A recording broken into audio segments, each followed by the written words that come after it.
नमस्कार, Snehal kitchen world मध्ये मी स्नेहल तुम्हा सर्वांचं खूप खूप खूप स्वागत करते। तर आज या ठिकाणी आपण तवा पुलावची रेसिपी पाहणार आहोत। तर तुम्ही पाहू शकता या ठिकाणी मी 1 वाटी पूर्ण लॉंग ग्रेन असं बासमती राईस या ठिकाणी घेतलेला आहे। आणि आपण बऱ्याचदा पाहतो आपण बाहेर पावभाजी खायला जातो तर त्या ठिकाणी तवा पुलाव देखील आपण खात असतो। तर तवा पुलाव जो आहे त्याची टेस्ट आपण घरी कशी जसं बाहेर ठेलेवाल्याकडे जो तवा पुलाव मिळतो तर तशीच टेस्ट आपण या ठिकाणी घरी मेंटेन करूया आणि तशाच टेस्टचा तवा पुलाव आज मी तुमच्या सोबत शेअर करणार आहे। तर या ठिकाणी आपण जो तांदूळ घेतलेला आहे तर हा तांदूळ आता आपण धुवून घेऊयात। 2 ते 3 पाण्याने हा तांदूळ आपण धुवून घेणार आहोत। तर या ठिकाणी हा पाण्याने आपण तांदूळ धुवून घेऊया। याच्यावरचं जे स्टार्च आहे ते निघून गेल्यानंतर आपला भात हा मोकळा व्यवस्थित सुट्टा होण्यास मदत होते। या ठिकाणी 2 ते 3 पाण्याने स्वच्छ असा हा तांदूळ आपण धुवून घेतलेला आहे। आणि ह्या तांदळामध्ये आता आपण पाणी घालूया। 1-2 ग्लास या ठिकाणी पाणी मी घातलेलं आहे। आणि आता हा तांदूळ आपण असाच भिजून देणार आहोत किंवा सोक करण्यासाठी ठेवणार आहोत। 15 ते 20 मिनिटं आपण हा तांदूळ असाच भिजून देऊयात। आता या ठिकाणी आपले तांदूळ आपण सोक करण्यासाठी ठेवलेले आहेत। तर हे तांदूळ आपले जोपर्यंत भिजत आहेत तोपर्यंत मी तुम्हाला इतर दुसरं साहित्य दाखवून घेते। त्या ठिकाणी आपल्याला तवा पुलाव बनवण्यासाठी कोणते व्हेजिटेबल्स लागणार आहेत तर हे मी तुम्हाला दाखवते। तर या ठिकाणी 1 गाजर मी साल काढून याचं पूर्णपणे असं बारीक चॉप करून घेतलेलं आहे। या ठिकाणी 1 वाटी मटार घेतलेले आहेत। या ठिकाणी फ्रेंच बीन्स आहेत ते घेतलेले आहेत। तर या ठिकाणी 1 सिमला मिरची आहे ती बिया काढून कट करून घेतलेली आहे। या ठिकाणी 1 कांदा कट करून घेतलेला आहे उभा। आणि या ठिकाणी बारीक असा टोमॅटो 2 टोमॅटो या ठिकाणी मी घेतलेले आहेत। आणि 1 बटाटा या ठिकाणी तुम्ही पाहू शकता उकडून असं घेतलेला आहे। हा सुद्धा बारीक करणार आहे म्हणजे चिरून घेणार आहे किंवा कट करून घेणार आहे सुरीनं। या ठिकाणी थोडी कोथिंबीर घेतलेली आहे। या ठिकाणी 3 ते 4 हिरव्या मिरच्या घेतलेल्या आहेत। तर अजून आपल्याला मसाल्यामध्ये सुद्धा आपल्याला या ठिकाणी साधारण 3 ते 4 चमचे बटर घेतलेला आहे। या ठिकाणी पावभाजी मसाला घेतलेला आहे 2 चमचे। पोहे खाण्याचे जे 2 चमचे आहेत तो 2 चमच्याने हा मसाला घेतलेला आहे। आणि या ठिकाणी तुम्ही पाहू शकता काश्मीरी मिरची पावडर आहे 1 चमचा। या ठिकाणी 1 ते 1.5 चमचा मी आलं लसूणची पेस्ट करून घेतलेली आहे। आणि या ठिकाणी जिरा घेतलेला आहे। तुम्हाला हवा असेल तर तुम्ही शहाजिऱ्याचं देखील मसाल्यामधील शहाजिरा आहे त्याचा वापर देखील करू शकता। या ठिकाणी हळद घेतलेली आहे अर्धा चमचा। अशा पद्धतीने इतके मसाले आपल्याला लागणार आहेत। तर आता या ठिकाणी मी पातेल्यामध्ये 2 ते 3 वाटी पाणी उकळण्यास ठेवलेलं आहे। पाणी गरम झालेलं आहे आपलं। तर यामध्ये जे आपण सोलून घेतलेले मटार आहेत ते मी या ठिकाणी या बॉईल झालेल्या पाण्यामध्ये मटार आणि या ठिकाणी जे फ्रेंच बीन्स घेतलेले आहेत ते दोन्हीही आपण यामध्ये जरा शिजवून घेऊया। आता या ठिकाणी आपले मटार आणि बीन्स छान शिजलेले तुम्ही पाहू शकता। आणि यातलं पाणी जे आहे ते मी काढून घेतलेलं आहे अशा प्रकारे। आणि या ठिकाणी पाण्याला उकळी आलेली आहे। आणि या पाण्यामध्ये मी 1 अर्धा टेबलस्पून मीठ टाकून घेणार आहे। आणि या ठिकाणी आपण जो तांदूळ भिजत घातला होता त्यातलं पाणी नितळून घेतलेलं आहे। आणि आता मीठ टाकल्यानंतर आपण हा जो तांदूळ आहे तो पण यामध्ये तांदळातलं पाणी काढून व्यवस्थित नितळून घेतलेला आहे। आणि हा तांदूळ आपण यामध्ये टाकून घेऊयात। या ठिकाणी मीडियम फ्लेमवरती आपण जे आपले तांदूळ आहे ते शिजवून घेणार आहोत। आणि या ठिकाणी तांदूळ घेतल्यानंतर आपण याला हलवून घ्यायचं आहे। पातेल्यात तांदूळ टाकलेले आहेत आपण शिजायला तर असं आपण 1 चमच्यानं त्याला हलवून घेणार आहोत अधूनमधून। आणि याला आपण जास्त शिजवायचं नाही। हा जो आपण भात करणार आहोत तो पूर्णपणे असा आपल्याला प्रत्यक्षित याचा मोकळा असा व्हायला पाहिजे। त्यामुळे आपण याला जास्त कुक करणार नाही आहोत। 80 ते 90% हा तांदूळ आपण शिजवून घेणार आहोत। आता या ठिकाणी तुम्ही पाहू शकता आपले तांदूळ अशा प्रकारे 90% जवळजवळ हा मी तांदूळ शिजवून घेतलेला आहे। आणि हाताने पाहिलं तर अशा प्रकारचे तांदूळ शिजलेले आहेत। आपलं जास्तही याला शिजवून नव्हतं घ्यायचं त्यामुळे मी असा सुट्टाच आहे तांदूळ। आणि यामध्ये अजून पाणी शिल्लक आहे भातामध्ये तोपर्यंतच आपण गॅस बंद केलेला आहे। जवळजवळ आपण याला 90% असं तांदूळ आपण शिजवून घेतलेला आहे। आणि या ठिकाणी मी 1 पातेलं घेतलेलं आहे खाली आणि त्यावरती चाळण ठेवून घेते। आणि आपला जो तांदूळ आहे शिजलेला तो आपण आता यावरती काढून घेऊयात। आणि जे एक्स्ट्राचं पाणी आहे तांदळातील ते खाली आता नितळून जाईल। आणि आपला तांदूळ पूर्णपणे मोकळा असा सळसळीत तयार होईल। या ठिकाणी आपण असा तांदूळ अशा पद्धतीने काढून घेतलेला आहे चाळणीमध्ये। आता या ठिकाणी तुम्ही पाहू शकता मी भातातलं पाणी काढून नितळायला ठेवलं होतं।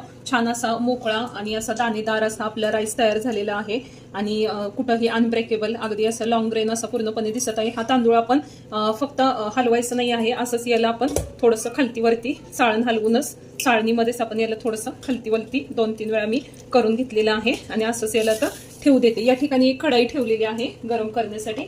तर या ठिकाणी आपण आता आपल्या तवा पुलावसाठी लागणाऱ्या ज्या व्हेजिटेबल्स आहेत त्या आपण फ्राय करून घेऊया। या ठिकाणी मी कढईमध्ये आपल्या भाजीचं जे 2 चमचे तेल आहे ते आपण टाकून घेऊया। त्यामध्ये कढईमध्ये 2 चमचे मी या ठिकाणी तेल टाकून घेतलेलं आहे।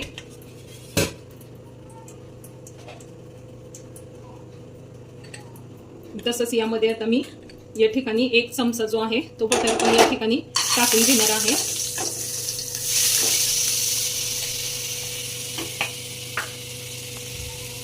या ठिकाणी आपलं आता तेलामध्ये बटर पूर्णपणे मी टाकलेलं आहे। यामध्ये आता आपण जे जिरं घेतलेलं आहे 1 टेबलस्पून ते या ठिकाणी मी टाकून घेते। तेलामध्ये जिरं छान तडतडू देऊयात। जिरं टाकून घेऊया या ठिकाणी।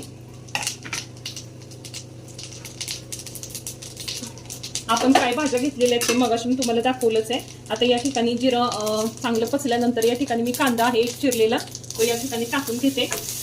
कांद्याचा रंग सोनेरी झालेला आहे। यामध्ये 1 चमचा आलं लसूणची पेस्ट आपण घालून घेऊयात आणि ती सुद्धा छान आलं लसूण आपण यामध्ये पसरून घेणार आहोत। यामध्ये आपल्या राहिलेल्या व्हेजिटेबल्स आहेत त्या पण आता आपण घालून घेऊया। या ठिकाणी गाजर आहे ते मी यामध्ये घालून घेते।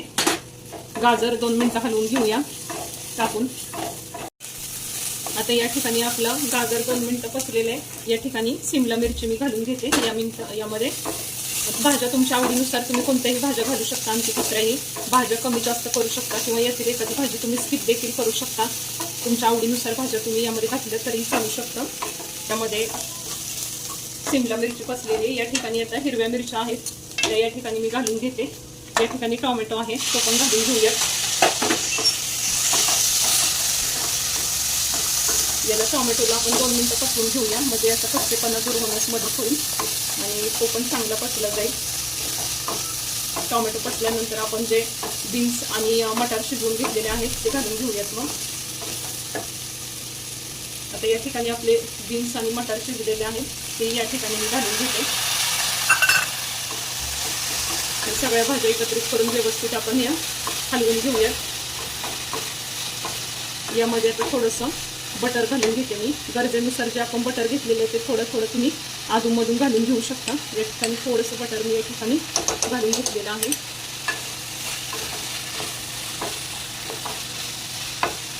भाज्यांना छान असं बटरचा फ्लेवर आता येत आहे। आता आपण या भाज्यातच थोडा वेळ कुक होऊन देऊयात। या ठिकाणी मी एक झाकण घेते आणि 2 मिनिटं यावरती हे झाकण ठेवून देते। वाफ येऊ देऊयात। छान वाफ आलेली आहे तर आपण हे झाकण काढून घेऊयात आणि आपल्या भाज्या ज्या आहेत त्या या ठिकाणी हलवून घेणार आहोत। आणि या ठिकाणी आपण या भाज्यांमध्ये आपला जो बटाटा आहे उकडलेला तो घालायचा मी मागे ठेवला होता कारण तो उकडून घेतल्यामुळं तो मागून घालणार आहे। त्यामध्ये आता या ठिकाणी बटाटा घालून थोडी कोथिंबीर या स्टेजला मी घालून घेते आणि छान असं हलवून घेऊयात एकदा याला। आणि या ठिकाणी आपले जे मसाले काढलेले आहेत आपण ते पण या ठिकाणी आता बटाटा थोडा आपण या ठिकाणी बटाटा घालून थोड्या भाज्या अशा या ठिकाणी स्मॅश करून घेऊयात आणि मग आपले मसाले पण घालून घेऊयात। आता या ठिकाणी आपण हळद जी घेतलेली आहे ती थोडी पाव चमचा अर्धा चमचा घेतली होती तर ती या ठिकाणी घालून घेते सगळे। आणि पावभाजी मसाला जो आपण घेतलेला आहे तो या ठिकाणी भाजीमध्ये आपण 1 चमचा घालून घेऊया आणि पुन्हा आपण 1 चमचा नंतर आपले राईस टाकल्यानंतर पुन्हा 1 चमचा आपण घालून घेऊयात। आणि काश्मीरी पावडर सुद्धा आता आपण इथं अर्धा चमचाच मी घालून घेणार आहे। पुन्हा आपण नंतरून थोडंसं अर्धा चमचा टाकून घेऊयात म्हणजे काय होईल आपला राईसचा जो कलर आहे तो छान दिसण्यास मदत होईल। आता जर आपण सगळंच टाकलं तरी इथं फक्त भाज्यांनाच कलर येईल। या ठिकाणी आता मी अर्धा मसाला जो आहे पावभाजी मसाला आता टाकलेला आहे नंतर पुन्हा आपण अर्धा टाकून घेऊया आणि काश्मीरी पावडर पण पुन्हा आपण थोडीशी वरून टाकून घेऊया। या ठिकाणी भाज्या छान पचलेल्या आहेत। थोडं स्मॅश देखील मी करून घेतलेले आहे भाज्यांना थोडीशी चव यावी म्हणून या ठिकाणी थोडंसं जे मीठ आहे चवीपुरतं मी भाज्यांवरती टाकून घेते।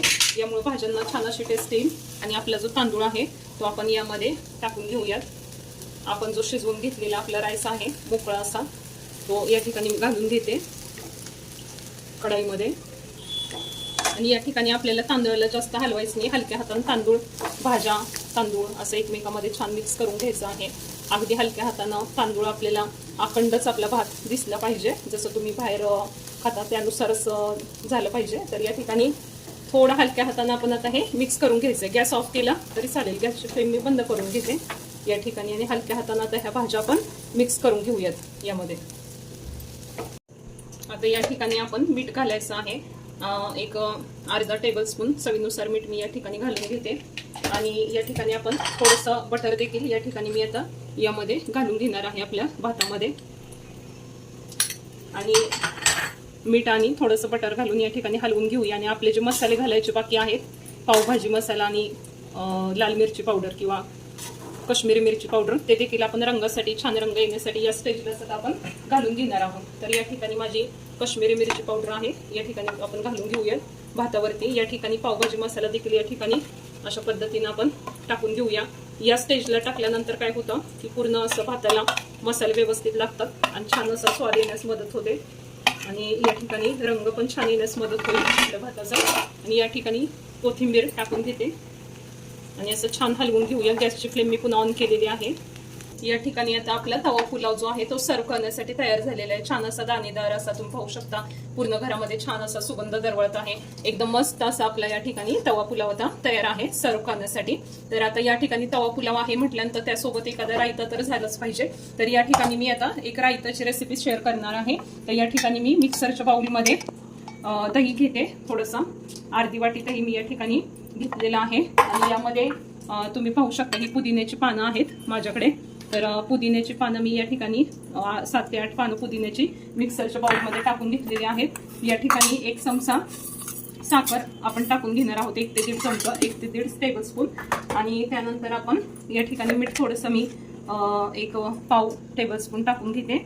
आणि हे जे मिश्रण आहे दह्याचा रायता आपण म्हणजे पुदिन्याचा रायता करत आहोत, दही घेतलेला आहे, पुदिन्याची पानं आहेत आणि हे सगळं आपण जे घातलेलं आहे ते मिक्सरला छान असं ग्राइंड करून घेऊया. या ठिकाणी छान असा पुदिन्याचा रायता या ठिकाणी तयार झालेला आहे आपला भातासोबत खाण्यासाठी. अशा पद्धतीने तुम्ही पाहू शकता आज या ठिकाणी आपली तवा पुलावची रेसिपी कंप्लीट झालेली आहे. या ठिकाणी छान असा आपला दाणेदार असा छान असा जसा ठेलेवाल्यांकडे मिळतो तसा तवा पुलाव या ठिकाणी आपला तयार झालेला आहे. आणि या ठिकाणी छान असा पुदिन्याचा रायता पण सोबतीला आपण तयार केलेला आहे. तर आजची माझी रेसिपी तुम्हाला कशी वाटली तर नक्की कमेंट्स बॉक्समध्ये कमेंट्स करून सांगा. आणि माझा व्हिडिओ तुम्हाला आवडला असेल तर लाईक करा, शेअर करा आणि आपल्या चॅनलला सबस्क्राईब करा. आणि चॅनलला सबस्क्राईब करत असताना जवळच घंटीचा एक बेल आयकॉन आहे त्यावरती क्लिक करा, म्हणजे मी जेव्हा नवीन रेसिपी अपलोड करत जाईल त्याचे नोटिफिकेशन सगळ्यात आधी तुम्हाला मिळत जाईल. आणि आता भेटूयात अशाच पुन्हा एका नवीन रेसिपी सोबत. तोपर्यंत व्हिडिओ पाहिल्याबाबत सर्वांचे खूप खूप धन्यवाद. Bye bye.